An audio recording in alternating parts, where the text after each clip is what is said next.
Okay, I haven't. So I'm going to say a few things about highway modeling, try to keep it as fast as possible, and then I'll talk about agricultural emissions because there's a whole bunch of people interested in it. But feel free to interrupt me and ask me questions. So I'm going to share my talk, okay, right now.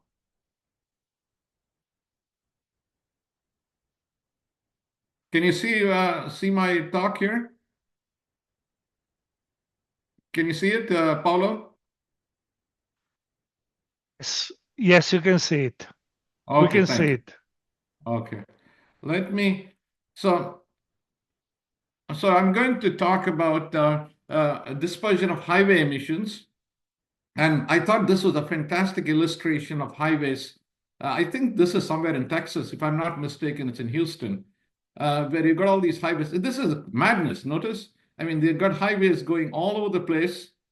And the reason I selected this picture is it illustrates the different types of highways. You could have a highway that is plain, it's essentially at ground level. You notice there's a ground level highway, then there's an elevated highway, there's a depressed highway. So, in some sense, it covers all different configurations of highways. So highway modeling is actually could be fairly complex, but I'll leave that a little later. What I'm going to do today is go rapidly through the governing processes, how this give you an introduction and then talk about governing processes.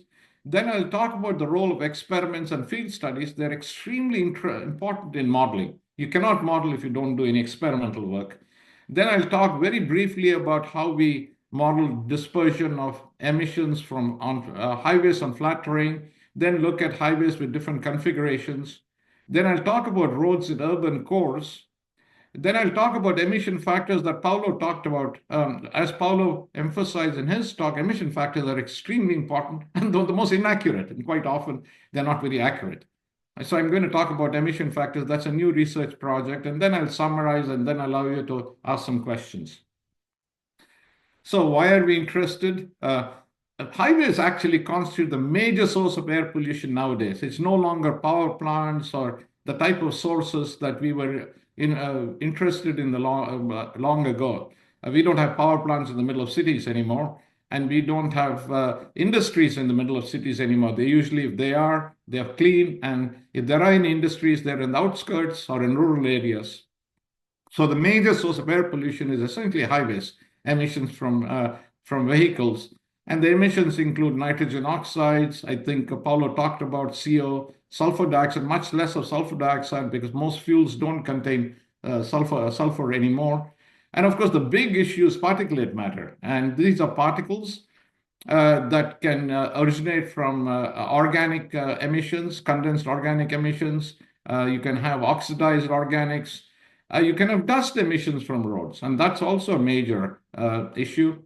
You can also have brake wear, and that's going to become a major issue. Brake wear and tire wear that might become a major issue with EVs, which is basically tire wear. You notice EVs are fairly heavy because of batteries, so that could become a major issue in the future. And these studies, coupled with the fact that over 10% of the population, I think it's more than 10%, lives within 100 meters from the highways, uh, has motivated a lot of studies, field studies, modeling studies to examine the impact of highway emissions. Although the studies have been conducted since the 1970s, recently, over the last 10 to 15 years, there's been much more renewed interest in it because highways are the major source of pollution. So what I'm going to do is talk about the governing processes first, and then I'm going to talk about field studies. What are the governing processes? Uh, so you got cars. That's my rendition of cars. Forgive me, I'm not a very good artist. I tried to do it. I couldn't get my students to do it for me, so I ended up doing it myself and noticed that it's not very good, but at least it's colorful. It's colorful, so you got these cars going, and you living in this house next door. And quite a few of these houses, of course, you don't have mansions next to freeways. That's fairly deliberate. So you got these houses, and what determines the concentrations? I've framed it in terms of a simple model. Don't worry too much about the mathematical formulation here. Don't worry about the model itself. And I promise you, this is going to be the only equation I'm going to use in the entire talk. because the equations are buried in these models. First of all, the concentration, that is what you're exposed to, depends on the traffic flow rate, how much traffic you have. And there's something called the emission factor, which is essentially the emission per unit distance that is emitted by vehicles. And these emissions could include CO, CO2, particulate matter, all the nasty stuff that Paolo talked about. It talks about, then it depends on the wind speed. So the higher the wind speeds, the lower concentrations. And of course, turbulence levels. I don't know what your background is. Turbulence levels are extremely important.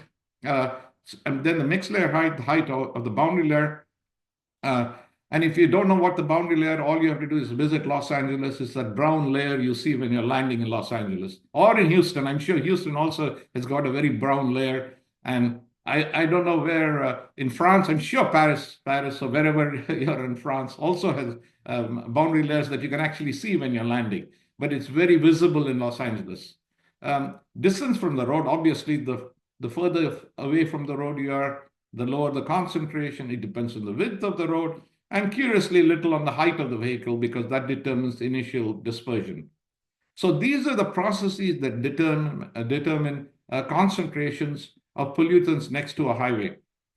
And in all air pollution models are essentially mass balances. They're essentially complicated mass balances, nothing more. There is chemistry, obviously, but I'm not going to talk about chemistry because of the scales we are interested in. Chemistry doesn't play that much of a role, even though particulate matter can form very close to the road. But in most cases, chemistry is not the major issue as far as dispersion from freeways at the distances that we are concerned. The distances we are concerned is of the order of tens to 100 meters or 200 meters, at the most a kilometer. After kilometer, concentrations fall off fairly rapidly, so we usually don't worry about it. Of course, cumulatively, all the highways can actually increase the concentrations in a urban area. So here I've written a very simple mass balance. If you notice, it says the concentration is essentially proportional to the emission rate, is inversely proportional to the wind speed, the height of the plume, and the width of plume. So it's essentially a mass balance. All air pollution models are essentially mass balances. In fact, the first air pollution model that Pascal, I don't know whether people have heard of Pascal Gifford, remember Pascal Gifford curves if you're familiar with any air pollution at all. Pascal wrote a paper in 1950 something where essentially his model was just that. It said, I'll tell you, if you tell me what the emission rate is, I'll tell you what the concentration is. But where did the height of the plume and the width of the plume come from? It came from empirical studies, experiments, where they conducted at different meteorological conditions. And they came up with curves which said, if you are at this distance under these meteorological conditions, you'll get this height of the plume and the width of the plume. So if the plume spreads out, the concentration is going to be lower. Of course, the models become much more complicated because computing the height and the width of the plume and the wind speed, all that becomes a fairly more complex. But essentially, all models are this. Okay, and I also said Pascal relied a great deal on experimental work. And experimental work plays a major role in developing models. So, as I said, the first experiments were conducted in 1956, and we are still using that data. Believe it or not, they were very high quality data. Green glow and prairie grass, especially prairie grass, was conducted with sulfur dioxide, where you release the emission sulfur dioxide from a point source, and you looked at concentrations, and then empirically the width of the plume and the height of the plume were determined, and those were used until the 1980s. We were still using that. We were still using those empirical studies until a group of us came and told the US EPA, it's time you changed.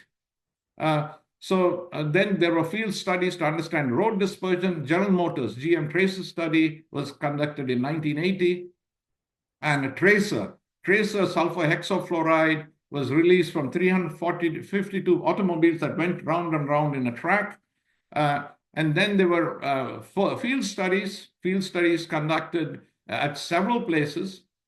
And then they led to the development of several models. The point I'm trying to make here is that you don't formulate a model in isolation. You go ahead and conduct a whole bunch of field studies, get a feel for what is happening, and then you use that data and come up with a model. And this is an iterative process. You compare the model with field studies, go back and forth, do an iteration, until you come up with a model that you're happy with. So there was an EPA highway model in 1970s. And again, this was motivated by two things, regulations as well as health effects, because so many people live close to highways. Then there's called the Caline model that is still used, by the way. So these are models that you might still find. If you go to the EPA website, you can download these models for free. I think R-Line is also free. And then, of course, there's a C-Line model. And all of them, I think, can be downloaded and used if necessary in any of your projects. So there were, of course, I talked about the fact that after EPA got interested, they started talking about these models were fairly simple. These models that I was talking about are fairly simple. They were for a flat terrain model. But then, of course, highways come in different configurations, correct? They come in a bunch of configurations. One is it could be a flat model, which a flat terrain model that is very rare, by the way. We tried to do a field study with a highway that was relatively flat, that didn't have any strange configurations, and it is very difficult to find that in Los Angeles. We had to go into rural areas. Then the source could be elevated, and it could be, you could have a depressed highway. You could have these depressed highways with these sort of with edges that sloped away. Then you had barriers. I don't know whether people in Europe, of course, I know in Texas, you do have barriers next to freeways to reduce noise. And one of the reasons we were interested in these highways with barriers is if they reduce noise, do they reduce concentrations of pollutants also? That was another issue. So you notice the main point I wanted to make was that we had to study a lot of these configurations, and US EPA started this whole experimental program through wind tunnel studies. They did a great number of wind tunnel studies that led to the development of so-called R9 model, which you can download from the US EPA SCRAM website. I don't know if some of you are familiar with the EPA website. You can go there and download models. They're difficult to use because quite often they're written in Fortran, and you have to use it doesn't have a nice interface.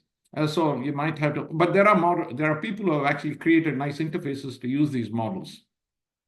And the R-Line model is the most recent avatar of the dispersion models for highways, and it is now part of AIRMOD. AIRMOD is the regulatory model, AER-MOD. It's the most used model in the world, AIRMOD, for short-range dispersion. So now R-Line is part of AIRMOD. So here were field studies. As I said, US EPA conducted nice wind tunnel studies. These were wind tunnels. This is the huge EPA wind tunnel in North Carolina, where they actually constructed scale models of highways with different configurations. If you notice these spires, these are called spires. These were supposed to create a roughness that is basically simulate the atmospheric boundary layer by making it rough. Otherwise, the flow tends to be very smooth. So you essentially use these spires to create roughness before, or create turbulence, create atmospheric turbulence, simulate turbulence before it hit the highway. So you had actually toy cars going back and forth here. And you also had emissions. They actually release ethane. So they had different configuration. Notice here is a configuration. We've got a slope sidewall. Here's a rough road. I'm not sure why they had this. But they had different configurations, and they collected a lot of fantastic data that was very useful in developing models, coming up with dispersion models. And they also measured velocities using very sophisticated techniques, where they actually measured what happened as the flow went past and created and led to dispersion of the things. So dispersion of pollutants. And here you see. This is a very interesting plot which shows the effect of a barrier next to a freeway. And barriers are very common in Los Angeles and perhaps in Texas. Maybe you can correct me. These are essentially noise barriers. That is to prevent people living next to freeways from hearing freeway noise all the time. But it turns out they can also reduce concentrations. And Caltrans, who are my biggest funding agency, Caltrans, California Department of Transportation funds all my research nowadays. They were very interested in finding out whether these barriers could reduce concentrations, and therefore they could get credit for it. That is, having these barriers, could they reduce concentration? So here you see an experiment where they actually released different tracers from these small portholes here. The tracer was ethane, and they measured concentrations at different distances from the freeway to look at the evolution of concentration. So here you see the concentrations actually being well mixed below the barrier. If you notice, this is the height of the barrier. 10 refers to the height of the barrier, and you see the evolution of the pollutants from different lanes. So each color refers to a different lane of the highway. So ethane was released from each one of these potholes, and they looked at the evolution of these concentrations. And this constituted a fantastic database that I used in a lot of my modeling. So what we had to do in a model is see whether we can reproduce these concentration patterns, which we did to some extent. So what I'm pointing out again here is that these experiments were crucial in coming up with a highway dispersion model. And then somebody said, okay, this is fantastic in a wind tunnel. Wind tunnels are great. But what about reality? What about reality? What happens when a real atmosphere? So they conducted a study in Idaho Falls I think it was 28 or something. This is a publication in 2010, where they basically had hay bales to simulate. So they had hay bales that was 6 meters high, believe it or not, 6 meters high. And simultaneously, they released tracers, which was again sulfur hexafluoride from 2 line sources. And I'll talk about line sources a few minutes later. One behind the hay bale and one without the hay bales to see the effect of these barriers on concentration. And this again produced a wealth of information on micrometrology, on concentrations at 56 receptors. So this was a really extremely well-planned experiment. And the reason this mattered very much was because in a wind tunnel, you cannot reproduce what happens with surface heating. For example, it's very difficult to heat the bottom of a wind tunnel. But in the atmosphere, in the real world, heating is natural. The atmosphere, in fact, today, beautiful sunny day outside my window, the sun is heating up the ground and bubbles of air are rising up. So it's an unstable situation. You cannot simulate that in a wind tunnel. So it was absolutely necessary to do this experiment in the real world. And this real world experiment was conducted in Idaho Falls and led to a lot of data that, again, I use and a whole bunch of people have used in studying dispersion from freeways. And this is basically some of the results I wanted to show, where you see the red with the barrier and the black. If you see the black here, this is without the barrier, and the red is with the barrier. And there's a substantial reduction in concentrations because of the barrier, which is what we expected, but we wanted real data that we could use in a model. And you also see stability, unstable, neutral, weakly stable, and strong. And these are essentially measured by micrometrology, which I don't know whether, Paolo, you're going to get into it, but these were micrometeorological variables that were used to characterize what happened. So again, the main message was you need experiments, and these experiments tell you a great deal about what happens in the real world. But then somebody said, okay, this is an idealized experiment in flat terrain, but does it really hold in the real world? So we were actually, University of California, Riverside was then assigned, we were given a project to look at the real world. They said, okay, all these models that you have come up with, do they really hold when real freeways? So we actually had a fairly big project, $500,000 project to look at what happened on a real freeway. So this is a freeway in Los Angeles. The yellow ones represent receptors where we measured sulfur hexafluoride concentrations next to a freeway. And we drove vehicles that released sulfur hexafluoride from these vans. We had 8 vehicles going back and forth. And the reason we need tracers is very obvious, because we don't know what the emission rate in real world is, and we don't know, you can't separate it from the surrounding pollutants. That's why we use tracers. And sulfur hexafluoride tends to be a very nice tracer because the concentrations of sulfur hexafluoride are very low in the atmosphere, so it was the background. So we had these vans going back and forth, releasing sulfur hexafluoride while we drove, and we had a very complicated release system, and we had a complicated sampling system that actually measured concentrations every half hour. We'd fill bags with sulfur hexafluoride, which was then taken to the lab. Every evening, we had to take something like 56 big samples back to the lab, and we analyzed them throughout the night so that we knew what we were collecting. And in addition to that, we measured micrometrology. We measured surface turbulence, shear stresses, and all the micrometeorological variables that go into modern air pollution models. The modern air pollution models use a lot of micrometeorology. So this is a fairly large experiment that resulted in a very good data set that essentially confirmed some of the models that we had developed using idealized conditions. So this was the preview. This was the preview of the modeling I'm going to describe about. The crucial point I wanted to make was that experiments are extremely important. Without experiments, you cannot come up with models. So what is the modeling approach? This is the sort of foundation of the modeling approach.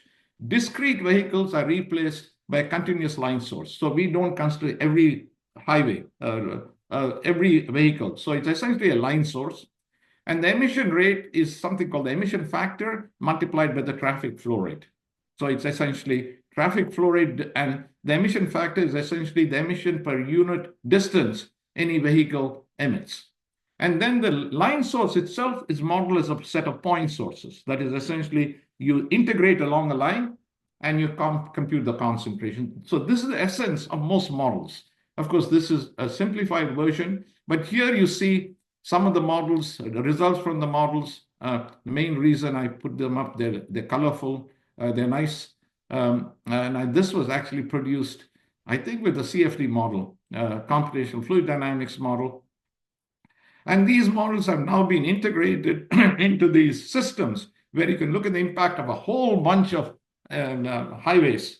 And this represents one of the outputs where you look at concentrations. Notice most of the high concentrations occur fairly close to the highway, and then the concentrations fall off from highway. So and then I just wanted to tell you, did I promise you that I wouldn't put up any more equations? Well, forgive me. This is the second set of equations. But do not worry about this equation. They don't mean anything right at this point.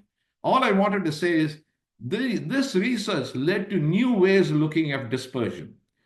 In fact, it was unexpected result. The dispersion curves we were using long ago became dated, and we came up with new ways of looking at it. So these are the set of equations that we came up, which is now used in AirMod, by the way. AirMod and R-line, all of them use these new equations. So I wanted to put them up because this is something that I worked on. And then what happens? When you come up with the model, you have to make sure that the model you come up with is better than the existing models. Otherwise, it's not going to be accepted. So here is a paper that was written by Heist et al., a friend of mine, who compared old models. This is AirMod without R-line. This is the old AirMod. CalLine 4. ADMS is a British model. And so the point is, this is R-line. And R-line performed slightly better than most of the other models, which was sufficient. And R-line incorporates current micrometrology. So R-line is the model of choice now. US EPA says you have to use R-line for dispersion. Now it includes depressed highways, it includes barriers, it includes several features for different configurations of freeways, but it doesn't cover all of them. So here is the barrier model. I'm just going to sort of tell you, a student of mine, Schulte et al., came up with this model where he essentially treated the barrier. What I'm trying to say is the details are not very important. What I'm basically saying is that you have to come up with a model that explains the data, it's based on the data, and contains the essential elements of what's happening. You don't have to include everything in a dispersion model. You want to come up with a model that explains the data sufficiently well that you can use it. So Nico came up with this model, and it's now part of R-line. So that's one of the things I wanted to point out. It accounts for the fact that the concentrations are well mixed below the barrier. It accounts for the enhancement of turbulence, and it does a good job of explaining the data.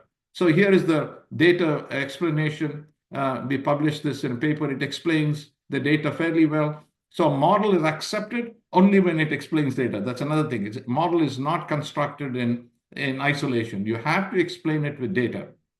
So here is an explanation of the data. It doesn't perform very well under extremely stable conditions. What is stable conditions? Stable is during the night.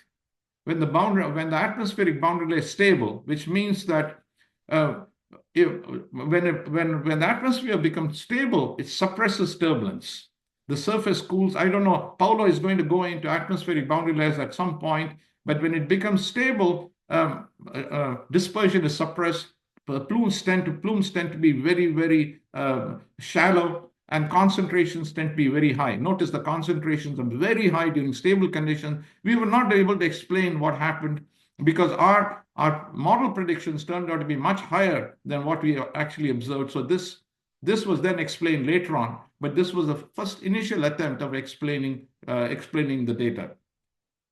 So then we looked at different configurations. Notice, again, we went back to data. This was a depressed highway. We came up with a model to explain this, and this was also part of our line now. So I wanted you to be aware of the fact most of you are going to be using models rather than developing them. So I just want to make sure that you understand what these models include. So they include configurations like this, where they're depressed highways. A lot of our highways are depressed. They're below the surface of the street. So you need to account for that effect. And now there is more interest in vegetative barriers. What do these vegetative barriers do to air pollution? And so that's one of the things that, and from agricultural applications, you're worried about using vegetation to prevent dust formation. I think people, what are they called? I'm not sure what they're exactly called. But anyway, one of the things that we were interested in is to see how vegetative barriers affect concentrations. So plume that goes over the vegetation enhances dispersion and decreases concentration. But stuff that goes through the stuff actually has got decreased turbulence and can increase concentrations. So vegetative barriers are very peculiar in the sense that we don't know what the precise effect is. We have a research project going on, and it turns out that every time we do an experiment, we get a different result. Sometimes it actually increases concentration. Sometimes it decreases concentration. So we're still struggling with it. So that's a project that was supposed to be finished this December, but we've asked for an extension of another year because we can't figure things out. So there's still a research going on here. And then the last topic I want to quickly go through is effects of buildings on dispersion, because a lot of our roads are in the middle of urban areas. So naturally, what do you expect them to do? They tend to magnify concentrations. That is, if you have a building and you have freeways or roads inside buildings, they tend to magnify the concentrations depending on the height of the building and the width of the building. So the narrower the building, so the type of roads you have in Europe will magnify concentrations. I suppose you have gone to places like Venice and Italian cities where you've got very, very narrow streets with tall buildings, 3 or 4 story buildings. If you drive through them, they tend to magnify concentrations. So again, Nico came up with a simple model to explain the concentrations. I've broken my promise the third time I've written. I can't help it because that's all I do is write equations. So it's very difficult for me to avoid writing equations, but it actually magnifies concentrations, and there's a model that explains it. In fact, Europeans have spent much more time on this because a lot of their roads go through cities. While our roads, actually, in the US, what we do is if we want to build a road, we destroy all the buildings around, and then we build a road there. So our roads do go through cities, but they don't go through narrow streets. Again, I explained what the primary factors are. I'm not going to do it at this point. Then we again did an experiment in the middle of Los Angeles. Again, to say this was not something we dreamt up. We did an experiment in Los Angeles, and this is a concentration. This is how the concentration looks like. If you measure the concentrations the concentrations at the bottom of a building look like this. So we had to come up with a background and do a lot of work to explain what was happening. Again, the details are not very important. What is important is to point out that this led to a model that was based on data, and this was the site in Los Angeles, downtown Los Angeles. And the question arose, how do you come up with the height and width of a street like this? It's not easy. You've got a whole bunch of buildings with different heights and different streets with different widths. Widths are not that important, but the heights were completely uneven. So we came up with a way of characterizing average height of a building, which, of course, with a lot of experimental data, we came up with a way of coming up with an effective height of a building, of a street, and then we were able to explain the data. So again, there is a model that explains. So you need to be aware of the fact that explains concentrations among buildings. So the last topic I'm going to, how much time do I have, Paolo?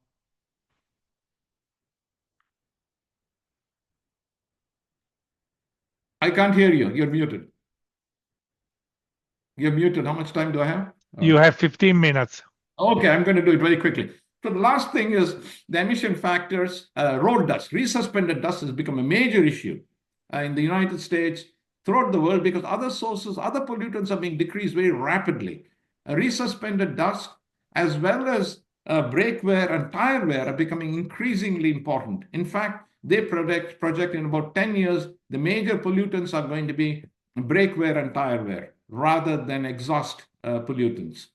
So a lot of experiments were done in the past looking at resuspended dust, and there is an emission factor for resuspended dust that Paolo talked about, the AP42, a compilation of resuspended dust. Unfortunately, it's not very useful because they were conducted with experiments with vehicle speeds less than 25 miles an hour. 65% of the average vehicle weights were over 3 tons. And there's something called the silt loading, which is the amount of dust in the road, was a huge amount. And the reason it was done this way, it was because all these roads were easily accessible. They were next to industrial areas where you could stop the traffic. Try to stop the traffic in Houston or Los Angeles. You cannot. So they did experiments where they could do experiments, except the data were not very useful for highways. So we got a research project to look at this, where we actually came up with a way of using a mobile sensor, for example, to vacuum the road. One of our students constructed this, where you essentially vacuum the road and collected the dust. So we created a mobile system where we could go to any freeway and look at dust, and come up with an emission factor. So again, we had sonic anemometers. We had a truck which basically measured the concentrations as we traveled along the freeways. And we also had a truck, like I said, that collected dust from the road to calculate what the emission factor was. And then here is then we have to take the dust and sieve it. A whole bunch of experimental work was involved. And we did a whole bunch of experiments on freeways next to Los Angeles. It's very easy to find freeways where I live because we are surrounded by freeways. So that was not a problem. We went there. This was next to UC Riverside. We went and found a whole bunch of freeways and we did experiments. And we came up with a nice model, a new model that will replace AP42. Hopefully, it's a mechanistic model. It's not an empirical model. I don't want to go into the details here, but we could actually come up with a model that explained PM emissions. So this basically, and here are the results. The results are not very important at this point, but basically it did better than the AP42 model, and we're going to be publishing that. And the final report is due in 15 days, so I better get working on it. So here is a model that we had to come up with to explain PM10 emission factors. And it works. Actually, it's a very simple model, and it's mechanistic.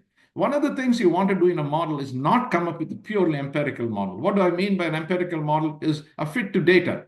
A lot of models are simply fits to data. You come up with some data and you fit some sort of multi-regression model, and you think that we don't like those type of models. You want something that has got underlying physics in it. So the one on the right has got underlying physics.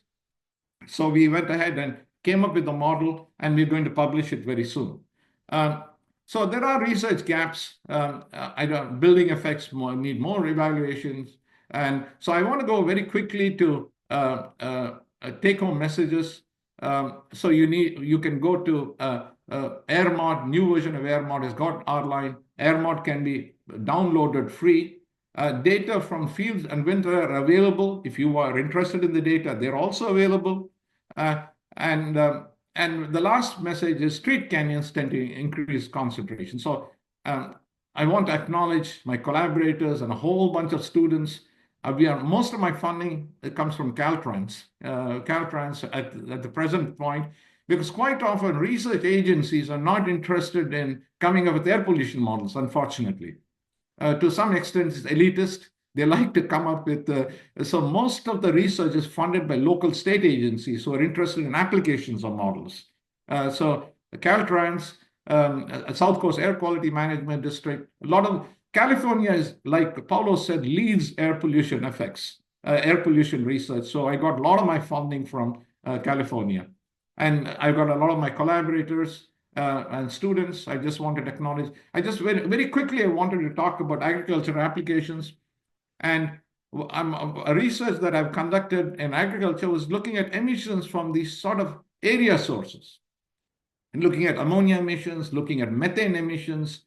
How do we go about computing emissions? You can't put an instrument and say, well, I'm going to measure emissions from this manure lagoons.